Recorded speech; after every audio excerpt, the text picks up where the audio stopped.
What's your emergency? I remember working at the old building of the hospital, which was no longer operational except for the research lab and the mortuary. It was raining outside. I don't remember seeing a downpour so heavy in my life. I checked the time. It was 2 a.m. How did I end up sitting for so long? Thomas, I know everything. Huh?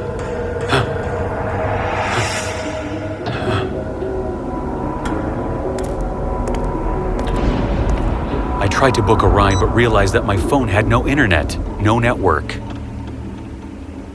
Strangely, the Wi-Fi wasn't working either. That's odd. I blame the heavy rain for the network. Maybe I should ask the receptionist to arrange a ride for me.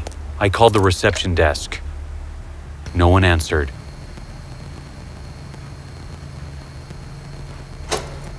Did everyone leave? Am I the only one left here? Reception? Security? It was a spooky feeling, I wouldn't lie. I stopped at Research Lab 02 to check if any of my colleagues were still there. It was empty. The reception was empty. I picked up the phone to call the new building of the hospital. This phone, too, was dead. That's odd. I decided I would just go downstairs and try getting a ride from the road. Getting wet was inevitable now, but it was better than staying in the hospital alone.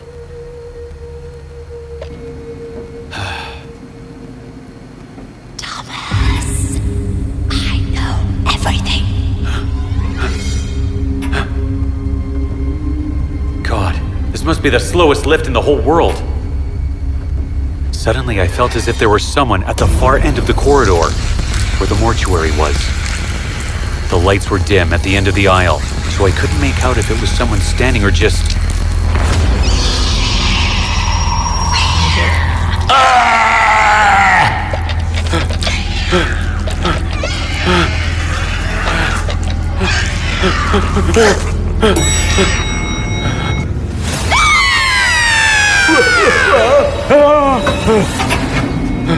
There were rumors about this building being haunted, but none of us ever took it seriously.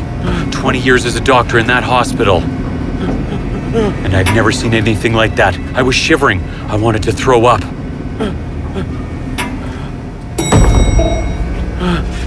Why is it so dark in here? What? Goodness. They really need to shut this building. I kept walking towards the main door. At first, I didn't realize that it was moving away from me. Then, it struck me. What was going on? I began to panic.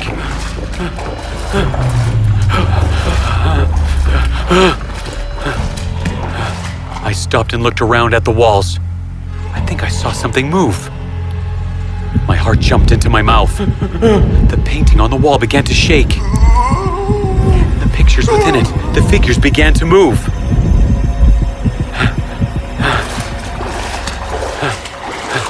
As I was about to reach the door, I opened my eyes. The lights had come back on, and strangely, there was no water. I turned around to see the corridor. It was quiet, except for the flickering lights. Other than that, it was normal. I let out a sigh. But then, as I turned... You don't remember me, Thomas? Her abdomen was protruded, as if she was carrying a child inside of her. Who are you? What do you want from me? I want you to accept us. Don't come near me. I am warning you. Accept us, Thomas. As she started moving towards me, I took a step back, not realizing the stairs behind me.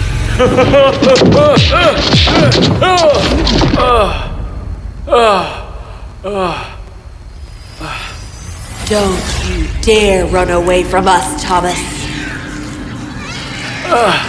I held myself up and began to run down the stairs.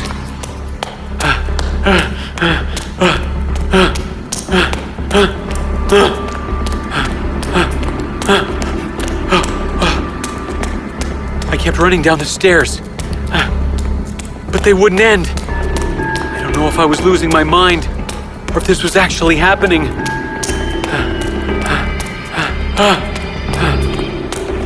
Hey! Who are you? What are you doing here? You did not let me come into this world. Why did you do that? What? What are you talking about? Wait, no! She jumped. That little girl jumped. I ran towards the window and I looked down. My head spun.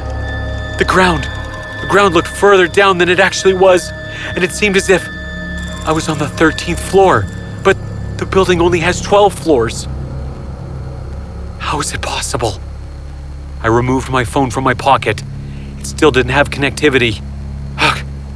That's when I heard that same voice again. Thomas, I know everything.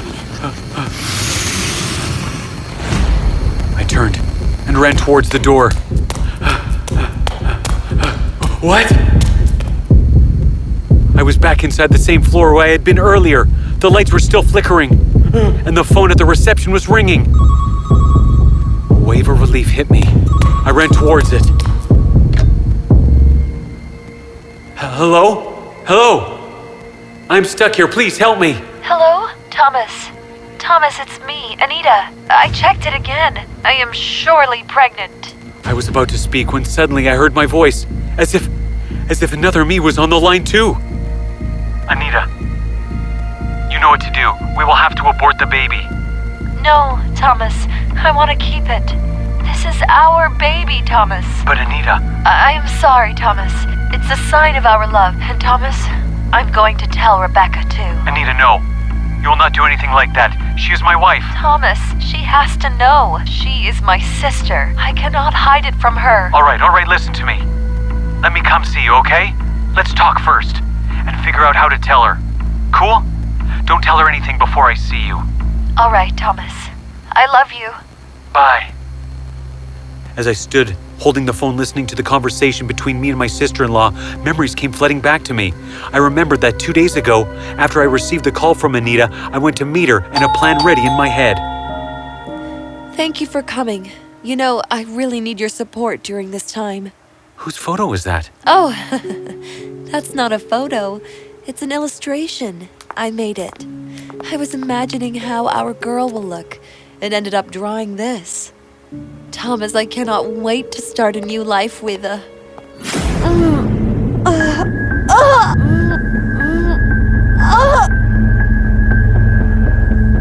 I chloroformed her.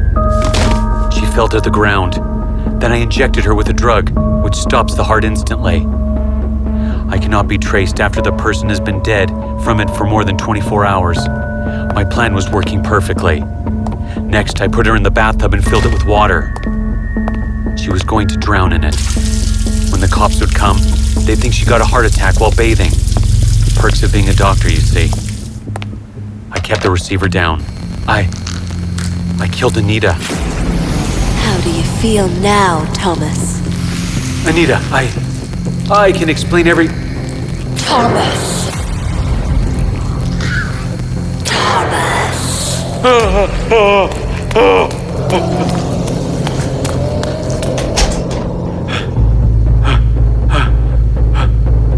I took out my phone. I wanted to tell Rebecca everything. Only she could have saved me then. But my phone was still not working. Stupid thing.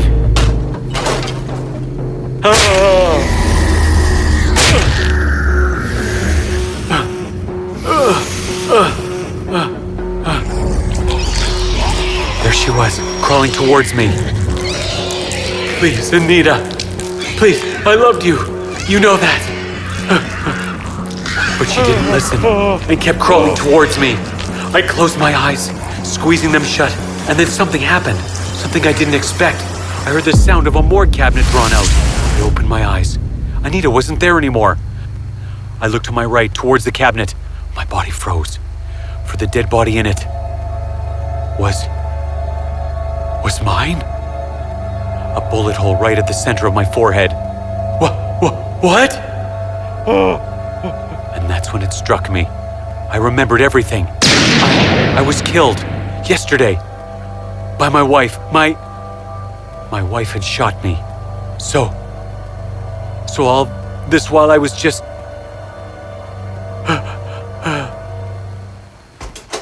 I remember coming out of the shower yesterday.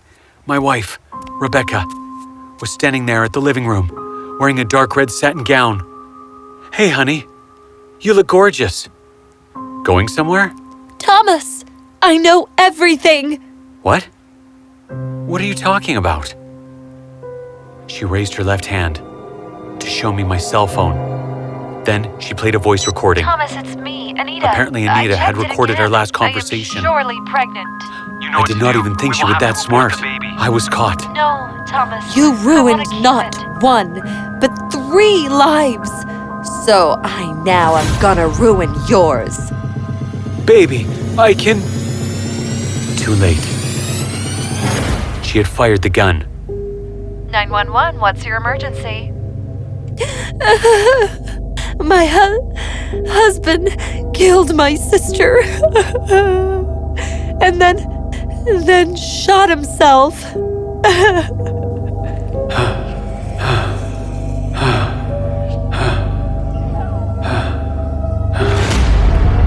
Yes, we are destined to be together now.